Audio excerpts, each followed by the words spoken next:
Musical Talk, the UK independent musical theatre podcast.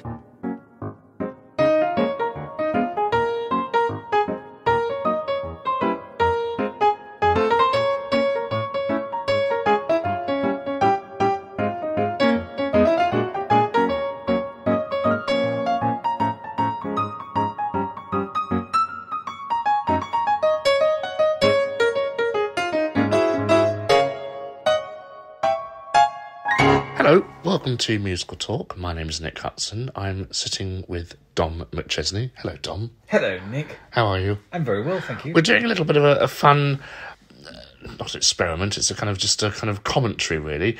We're going to talk about Schmigadoon, or more recently, Schmicago. Schmicago, yeah. We talked to Christopher Willis last year about Schmigadoon, which you really loved, didn't you, I thought Dom? It was fantastic, yeah. Not talking about the interview, I'm talking about the series. I love the interview as well. It was wonderful, inspiring. I have a cough, listeners, so pardon me if I hack my brains out during Dom's discussion. But talk to me first about your thoughts on Schmigadoon. Schmigadoon. Well, it was at Christmas I watched it, so it's quite a while ago. I very much enjoyed it. I can't tell you much more than that.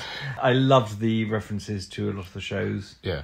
And I thought it was well performed, and it was filling a gap which I felt was lacked. It was a nice lockdown treat, wasn't it? It was a lovely lockdown Yes. treat. I think I watched it doing pantomime though. So Yeah. yes, it was 2 years ago. So yeah. To me, I liked it, but it felt a bit like an experiment. And I think the difference between the first series and the second series has really opened up. Not only with the choice of variety of musicals and styles you can pastiche. Obviously, we've moved now into Chicago, cabaret, chorus line, Sweeney Todd territory. But the whole thing seems a lot bigger. Would you agree? It certainly, you can tell it's had a lot more money thrown at it. Yes, and the same excellent cast, which is nice because it kind of plays on the fact that we're watching a different musical with the same cast. Yes, and it's one of the jokes in it, Yeah. isn't it? That they certainly in the first episode they're recognising people Yes. from Schmigadoon. And they said, would you say Sutton Foster was the same in Thoroughly Modern Millie as she were in Music Man, which is, of course, referencing her first role and her most recent role at the time. And that's what's better about the second series to me, is when I was talking to you about it before you sat down to watch. And what we're doing is Dom is watching the episodes, and after each episode, we're going to record your thoughts. And we're 2 episodes in. yes. So would you agree, as a kind of 60s and 70s smorgasbord, there are a lot more references that you can parody and shows that you can make fun of? Well, not make fun of, but kind of make reference to. It's difficult because obviously I'm watching this. This is fresher in my mind than Schmigadoon is. So yes, I would say they're slightly more interesting variety of shows that they've certainly widened the decades they're using. Yes. Whereas the other one was very much the Rodgers and Hammerstein. Well, no, it was Meredith Wilson as well. Yeah. And Lerner and Lowe, obviously. So they were using a lot of those. I think there's slightly more variety in this one. We'll see how it progresses. There's a very strange line, if we just talk about the first episode briefly, where the couple, they want to go back to Schmigadoon because they think it's a place where they want to be most happy. Yes. And they can't because they've already been there, so they end up in Schmicago, where things aren't as happy as they want it to be. And there's a very odd line where they say these musicals were full of imperfect rhymes. I don't think that's true. I think that's more of a crime nowadays, and I use the term crime absolutely correctly. Yes, I would agree. I Punishable by death. I don't think... Because you're talking about Camden Ebb and Sondheim, the true kind of True, second and Stephen wave. Schwartz, Yeah. and they don't have... But Hare, you said, was kind of guilty of it. I think it's probably the most guilty, but... Yeah. I know you're just jealous of anyone that references Hare. Sorry? I know you're just jealous of anyone because I don't have any. Yes, I don't actually know Hare very well at all. Obviously. So, no. But I don't. And so I would say that out of... Well, certainly Sondheim and Stephen Schwartz and Camden Ebb. Camden Ebb. Masters. They are not guilty of imperfect rhymes. So it was a weird thing to say. But I applauded the sentiment. I just think it's 3 series too early. Yes, I think once they get into the 2000s, they get into the bad rhymes. Yeah, but anyway, that's another discussion. But it shows the kind of nerdiness that this show encapsulates. And I think Yes. it's lovely that gets referenced. So tell me about your thoughts on the first 2 episodes, because you agreed with me that it is better than the first series. Yes, I think it is, for me, anyway. I don't really have a huge amount to say at the moment, so I can't really say much about the first episode, except that it pulled me in. Of course, I was quite excited that it was a musical murder mystery. Yeah. I was also excited to see the name of one of my friends is one of the writers on it. In the second episode. In the second episode, Yeah. Jonathan Tollins, who was also the writer of Queer as Folk, the American production. I did summer stock with him when I was 18, many years ago. He was the Pirate King to my Major General. Of course he was. That's not a euphemism. And he taught me a lot about comedy.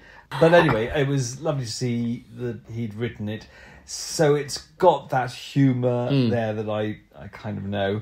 There were lots of wonderful extra songs, I think, in episode 2 than there was in episode 1. We've already had spoofs of Pippin Yep. and Sweet Charity Yep. and Cabaret Yep. and... Pippin. Well, I just said Pippin. Yeah. And then Pippin again. Yeah. Yes. And then I thought it was, funnily enough, I thought it was Rodgers and Hart, which was wrong, because I thought it was Sing for Your Supper, but of course it's not. It's You Can Drive the Person Crazy, which was Breaking Out, which was excellent song. Doing that Camden Abbey thing where you have the kind of show within a show concept, commenting on what's happening outside of the space. And you get a lot of film references. For example, when we first enter the Krat Club, they're all in... The whole audience are in tableau, which is referencing the film version of Cabaret, yes, indeed. And there's a lot of Fosse in this, I think, with obviously Sweet Charity, Cabaret, Pippin as well. Later on, obviously, you're going to get some Hair blended in with the Pippin stuff and Godspell. We do seem to have missed... We've jumped an era with... But I suppose it's... I don't think it's doing it era by era. I think it's just... No, I know, but we've jumped a whole section of musical theatre writers like, Frank Lesser and Bock and Harnick. And there's no Fiddler, there's no How to Succeed in Pit, but maybe that's more in the realm of last series, I would think, where it's a bit more traditional. Yes. No, well, not quite. I don't think they really went there. What interests me is there's no Jerry Herman. No, that's interesting. He gets a reference with a shop name. Oh, does he? Yep. Okay. Herman's Hummable Tunes or something like that, which is a reference to something that he did apparently. But no kind of woman coming down a staircase after a scene change. Interesting. Well, we'll see. It'll be interesting to see what happens if they do a third series. Yeah, which will obviously be Lloyd Webber territory. I mean, we do end up in slight, not giving it away, but there is slight Jesus Christ Superstar vibes coming up. But of course, it's more interesting. We also had Chorus Line. Yes. So they are kind of doing... They're blending everything together. Yeah. Which I quite like, I think, because you don't quite know where it's going to go. The thing is, if it goes into the late 80s, 90s... Well, Jesus Christ Superstar was 70s, so... Sorry? Jesus Christ Superstar was 70s. Yes, no, but I'm saying that if a third series went into 80s or 90s, I don't think it's going to be that interesting. Controversial. Will it all be sung through as well? But I think Cinco Paul, who has done the songwriting here, is A, he knows his stuff, and B, he's a very good songwriter. He is. I would actually argue that the songs I find in Schmigadoon and Schmicago that I've heard so far, I would say they're better than anything I'm hearing in musical theatre at this moment in time. Great. I'm going to get shot down. No, you're but ruin my career with one tweet. But they're written properly. They're orchestrated brilliantly by Doug Besterman and everyone else. Do you know what it is, though? And we've just had this conversation. And perfect rhymes, that's it. Good night. Not just perfect rhymes, but you can tell that they're writing lyrics to good tunes. They're not writing lyrics to chord changes, which is what people write things to these days. And it's interesting, though, when he does venture into Lloyd Webber stuff, it's more interesting than anything Lloyd Webber has done. Ooh. Now that's going to be interesting when you get to the kind of 80s. But I've always... Andrew Lloyd Webber does write good tunes and he does good tunes, but harmonically it's more interesting than anything Lloyd Webber is doing. Okay, I can't comment on that because I wouldn't necessarily know. That's fine. You like the fact it's a murder mystery. Yeah. And what shows are you hoping we're going to kind of come up? Oh, I think I'm pretty sure it's going to be more Cabaret. It's going to be more Pippin. I know it's going to be Hair. Yep. Sweet Charity. Yep. I know there's Charles Strauss then there. Yep. and Marvin Hamlish. Yep. Yes, I would be a nice surprise to see what else comes up, so don't tell me. Okay, so we're going to watch episode 3. Yes. And then we'll let you know our thoughts. Well, episode 3. Episode 3. My favourite episode so far, I think. Okay, go on. Well, I love the fact that there was some wonderful... So we got Godspell and Hair. Yeah. We also get the chorus line, Chicago, Company... Yeah. All in one song, which was brilliant. The mashup we've all been dreaming Bells of. and Whistles, which is a brilliant song in its own right. I mean, very, very funny. And I love they did Not Getting Married Today. Yeah. And also a tribute to Jane Krakowski, because it has the 9 reference of her on the trapeze. The trapeze. And I didn't know that. And also, she briefly rolls on roller skates, because her first Broadway role was in Starlight Express. And we also had the Charles Strauss, obviously, and Sweeney. Lee Adams of with Christian Chenoweth playing. It's a kind of Miss Hannigan. It is meets Mrs. Lovett. It was a strange performance for her because I've always loved her, and yet it was very understated. So even though she's ridiculously. I think her accent is channeling Patti LuPone by the sounds of it. I thought it was more Dick Van Dyke. Yes, that's what I mean. Mary Poppins. And then Alan Cummings as Dooley the Butcher, which is obviously Sweeney, which was, again, I love the fact that they had the mirroring song. So she sang The Worst Brats in London. In town. And then he sang the Worst Brats in and sausages. About sausages. Which is a very Sondheimian pun, isn't it, really? Very, very good. And I liked there was a butcher and his wife. Yeah. I think I've worked out who the wife is. We won't do spoilers. But I would actually seriously like to see Alan Cumming as Sweeney Todd. I think he does, and I don't mean the pun lightly when it comes to his role in this, but I think he has the chops to do it. I'd like to see Christian Chenoweth do Mrs. Lovett. Yes. I'm not sure. Well, I think Alan Cumming, he does the role rather well in this, and he looks like Len Carew, which is with the parted hair and things. So the other thing, the one thing that really made me giggle is when they do the parable.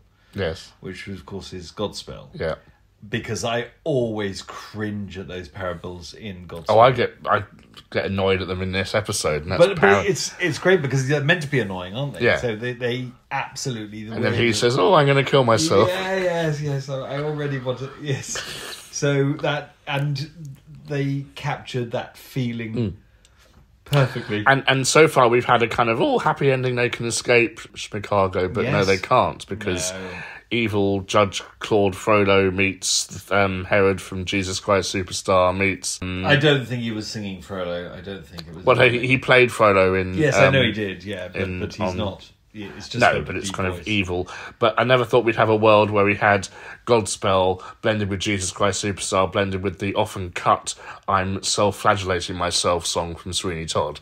Yes, that was interesting. So... Yeah, but it's interesting when the Jesus Christ Superstar parody was happening, you said to me, "What's this?" Yes, I did. It just shows you I don't know Jesus Christ Superstore very well, and I know the kind of obvious songs from it, like Herod's song. But it doesn't really matter, does it? Because it's so, Well, it did matter because I was going, "What is this?" And you recognise it. You don't know Hair, but you still laughed at the "everyone's going to get naked." Yes, I thought that was very funny to actually take the iconic moment of Hair. Which is... But Jonathan said, because he saw Hair, our friend Jonathan Cohen, he said it's actually very downplayed in the production. Everyone made a fuss about it, really. It's only about, not even 5 seconds, I think. Yes, I think O Calcutta probably was more controversial than Hair. You don't know O Calcutta's a review. Oh, Calcutta, where the wind comes swimming through your hair. O Calcutta was a review with different sketches, but that was famously it's got naked in it and it's very sexual. Okay. It ran for years on Broadway or off Broadway, and it ran years here. The contributors are people like John Lennon and Jules Pfeiffer. I think Joe Orton wrote a sketch which was never performed. So right for a revival, you could say. I don't know whether it'd be interesting to know. God, we've really gone off on this. That's all right. This is what's nice about this musical talk. It's like a kind of this is a good stepping board for other musicals because there's so many things we can Maybe talk we about. should talk about Oh Calcutta one time. Yeah. I've never seen it. I have the cast album, which I've listened to about 3 times, and I can't say it really grabs me, but it was hugely popular because it was such When was a it? naughty show. 60s, I believe. So, but people used to talk about it when I was a kid about this naughty, naked, rude show with all this sexual innuendo. Was it at the time Not of sexual innuendo? It was very blatant sexual. Because Joe Orton did He did Loot and What the Butler Saw. What the Butler Saw, and which I saw, Entertaining which Mr. had Sloan. nudity as well in it, didn't it? does, yes. So, but anyway, moving back slightly to Schmicago, Yeah. it's just wonderful. Isn't it? I mean, we're halfway through now. Yes. We think it's a happy ending, but it's not because Octavius Krat, or Autocrat, has plans up his sleeve to obviously what he wants to marry Melissa, played excellently by Cecily Strong. What do you think of the 2 leads compared wonderful. to the first series? Very good. I like how their characters have developed a bit more. What is interesting is that I did like when I liked Schmigadoon, but I felt in the episodes in the middle, I felt we weren't really going anywhere. Whereas this, I feel the story is progressing. Zooming forward, yeah. Yes. A lovely Grease reference we had in the Hair song, where they were singing things like Rizzo Kaniki, I know there's a song in Hair where they just do gobbledygook for the first couple of lines, and they took that and do Rizzo and Kaniki and Shakooby Dooby Wooby and things like that. So it's clever blending of references, which I'm enjoying. And I'm watching this actually for the 3rd time. Are you? Which shows that I've only ever seen Schmigadoon once. Oh. So this series is appealing a lot more to me, and it'd be interesting. I'm so fascinated to see when, obviously, they'll do another series, I hope, because there's lots of fun you can have, but will it be the mega musical, the rock opera? I don't think they would do it sung through. Or would it be more the Disney stuff later on, or...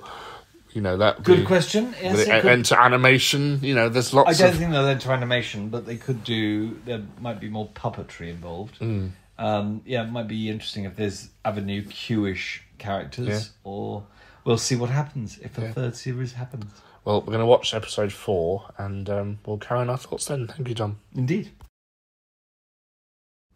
So time has passed, and Dom has now finished the complete series of Schmigadoon Argo. Schmicago. Yes. Your overall thoughts were, when we were discussing it off air, was better than the first series, which I think is everyone's overwhelming opinion. Oh, is it? That's interesting. I preferred it to the first series.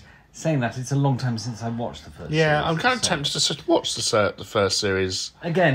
Again. To see how many other things they did do pastiches of, rather than just Oklahoma, Brigadoon and Carousel.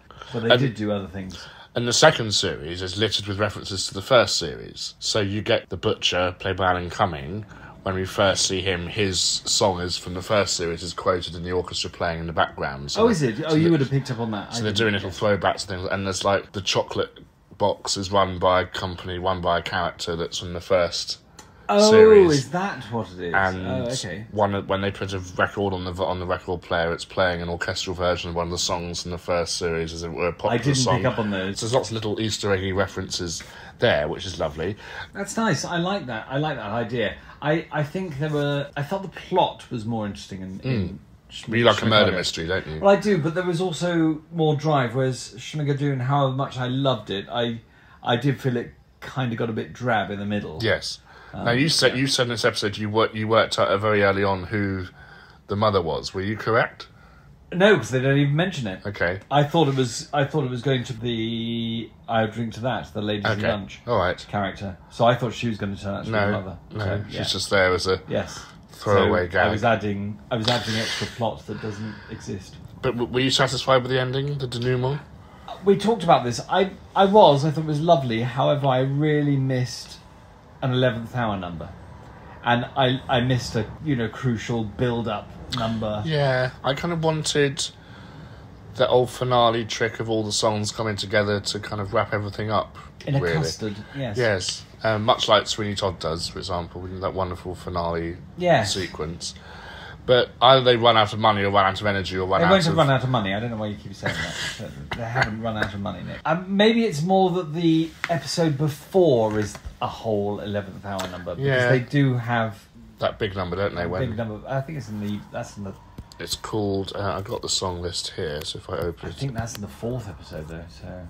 Let's have a look. It's called Famous as Hell, which is a kind of Jesus Christ Superstar. Yes, there's another one, though. I know what it is. It's because they give Titus Burgess a big number in episode 5, which is... Oh, maybe that's it. Famous as Hell. Yeah, so it's kind of... It's the one where everything gets... When they all kind of sing in squares at the end. Oh, right. Is that Jesus Christ Superstar? I thought it was it starts off as Jesus Christ Superstar, but it just does that thing where everything kind of goes...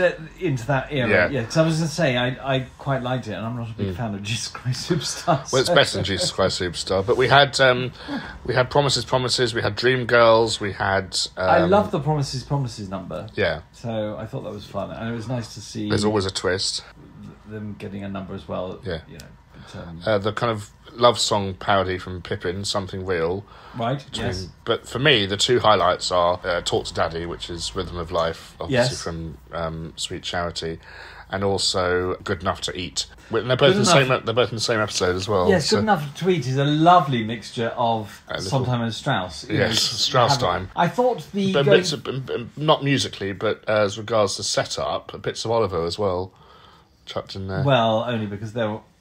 Do you mean musically? No, not musically. Just, I think you're just reading that into that because they're orphans. Yeah, but the kind of the food and things, and there's a sign saying God is love as well. I think you're reading that into it. I don't think, because the thing is, Oliver was another era. Yeah, 60s, wasn't it? Yeah, early 60s, I think. Yeah. So, but also, I think you're just tying it to because there's children who are grubby. Okay. I think you're reading brats. I think it would have been more obvious if they wanted to do that. But both excellent numbers. Yes, very excellent. I have to say the one about, funnily enough, naming the orphans with relation to eating. Yeah. It's so near to A Little Priest that it kind of doesn't work.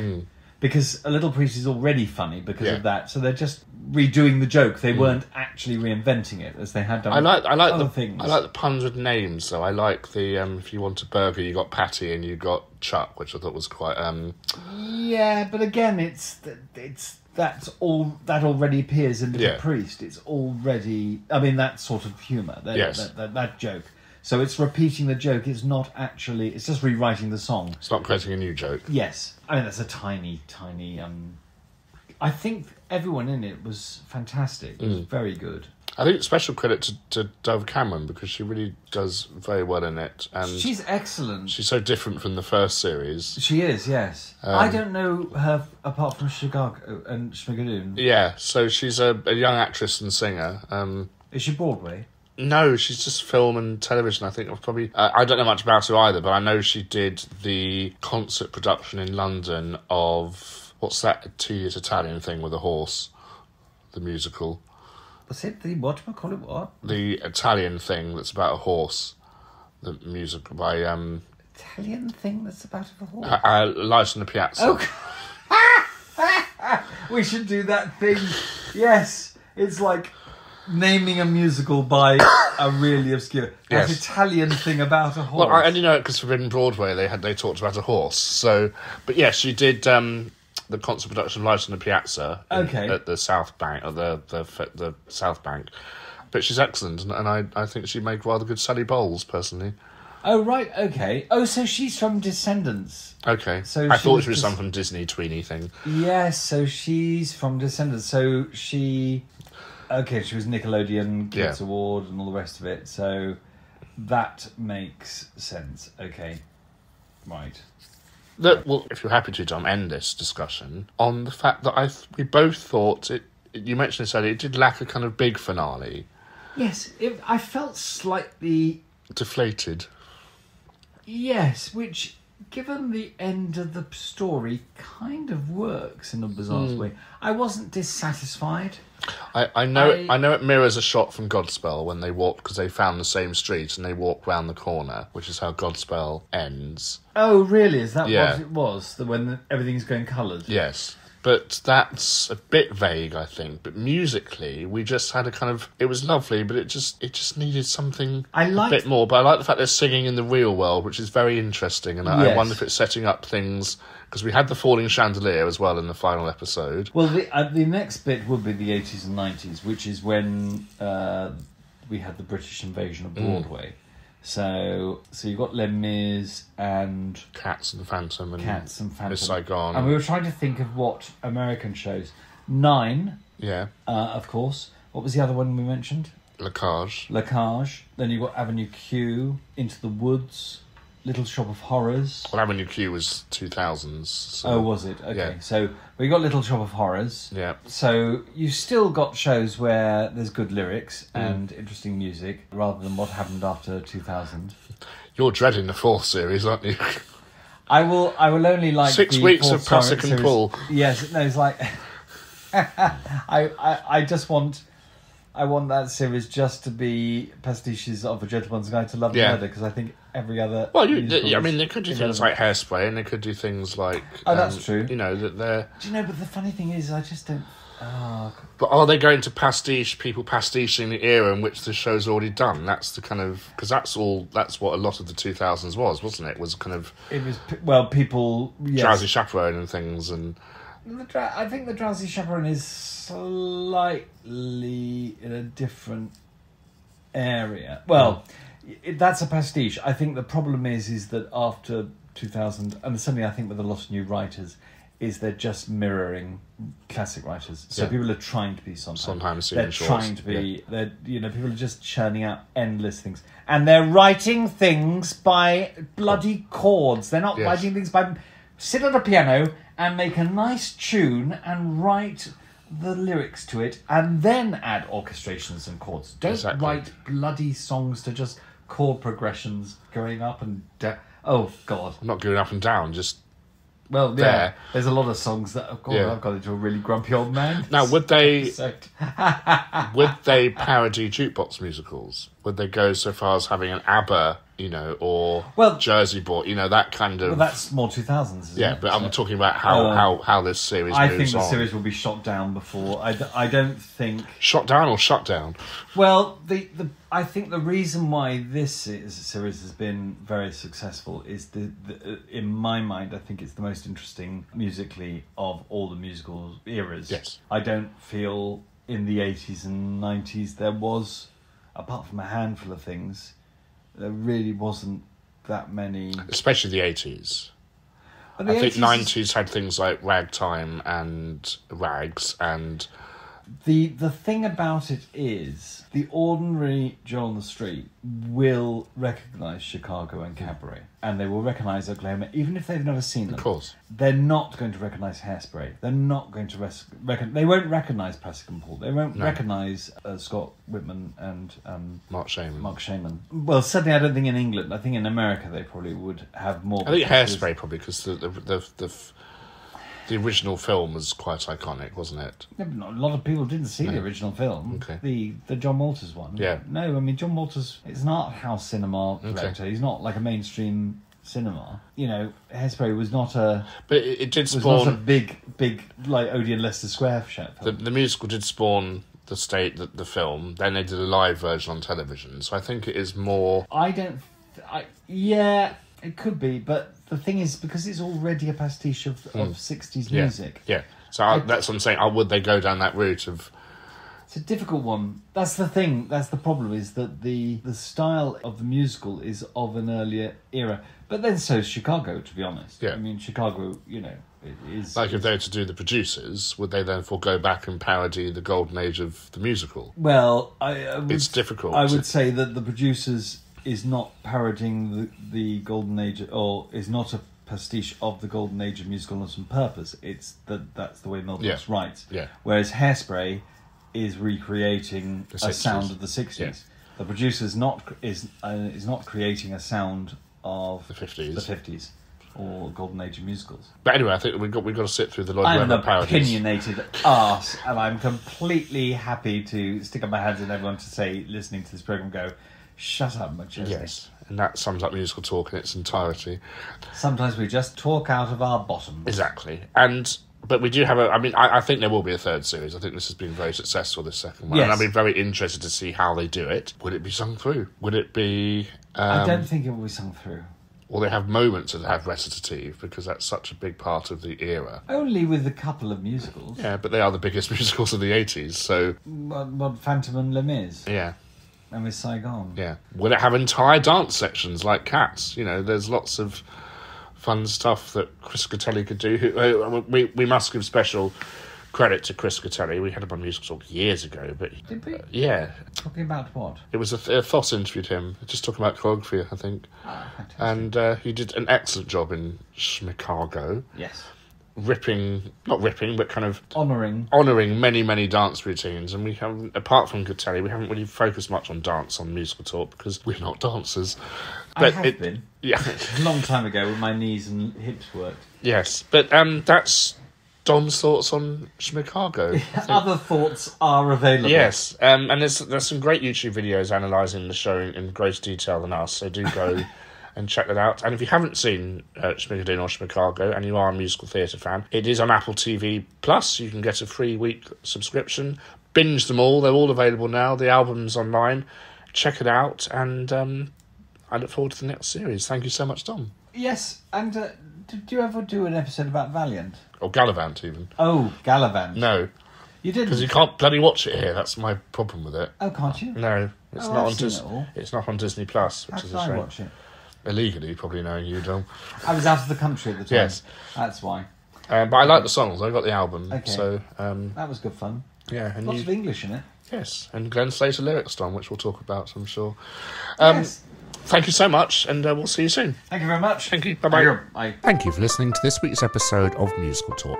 To find out more about the world of Musical Talk, you can visit our website at musicaltalk.co.uk, where you'll find all our episodes, or you can listen on Spotify, Apple Podcasts, or YouTube. Please follow us on Twitter and Instagram at Musical Talk.